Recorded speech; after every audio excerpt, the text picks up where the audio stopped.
Hello everyone, what's up? As it happens, the Race for Terra's third birthday was about a month ago, on May 9th.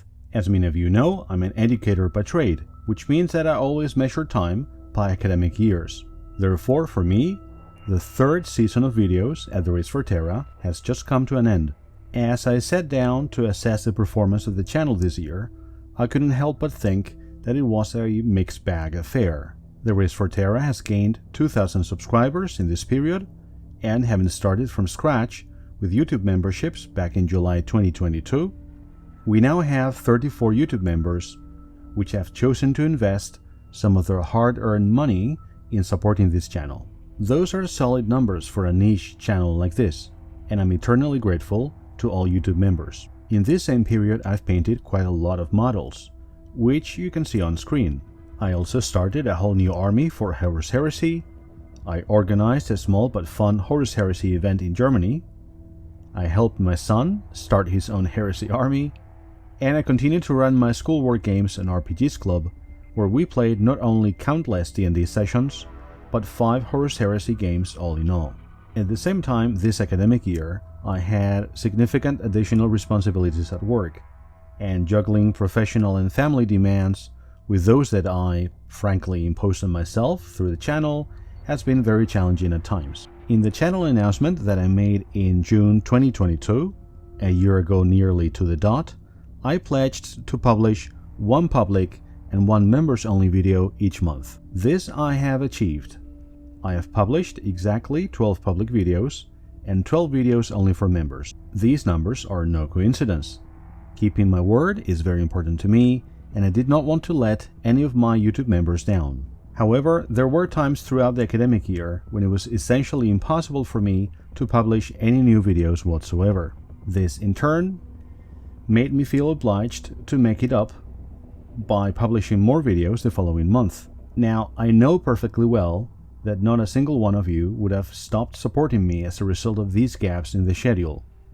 But at the time, I still felt like I was remiss in my duties, and this caused me quite a lot of unnecessary stress. Another thing that I pledged to offer you was a monthly poll for what videos to do next. For the first few months, not only did I do this, but I followed the results religiously, even when this meant that the choice of video, and by extension which miniatures to paint, was not really what I wanted to do the most necessarily. For all these reasons, I've decided to make some changes for the upcoming 4th season of the Race for Terra.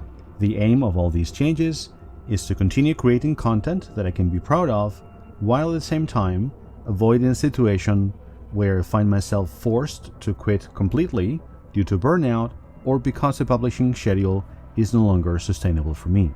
So with this in mind, starting in August, there will be no more members-only videos and no specific commitments from me in terms of the volume of videos published. I will simply aim at publishing a video a month, and all videos will be public.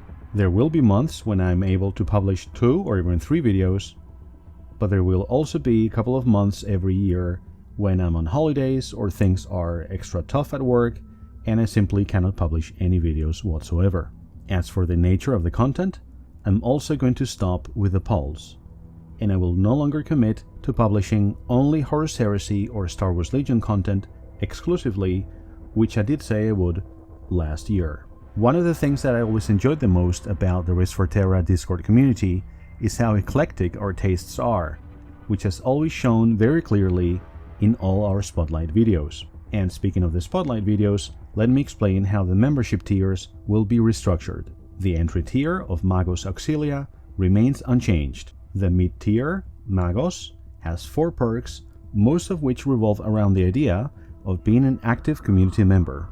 Therefore, this level grants you the possibility of having your work featured in our community Spotlight videos, and it allows you to enter 2 different sorts of competitions. One is the channel quiz, where those who have studied my video tutorials carefully may win a fully painted model. And another one is the weathering competition, where we will have a set theme or model, and people may submit their work to a panel made up of their fellow competitors, plus yours truly.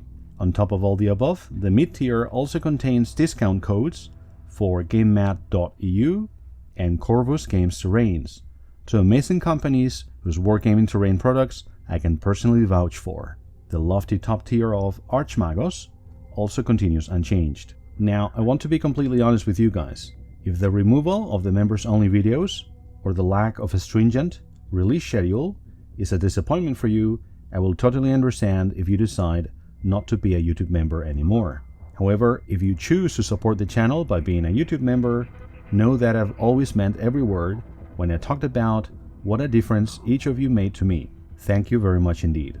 Now, I pride myself on my videos being succinct and to the point, but this has been quite a long monologue. If you have any questions, comments, or concerns, do let me know in the comments. My next video will come out in July, but that will be a re-release of one of our last members-only videos. I'll be back in late August with a brand new tutorial, and shortly after that we will have our next Community Spotlight video in September. Until then, keep it up and weather it out.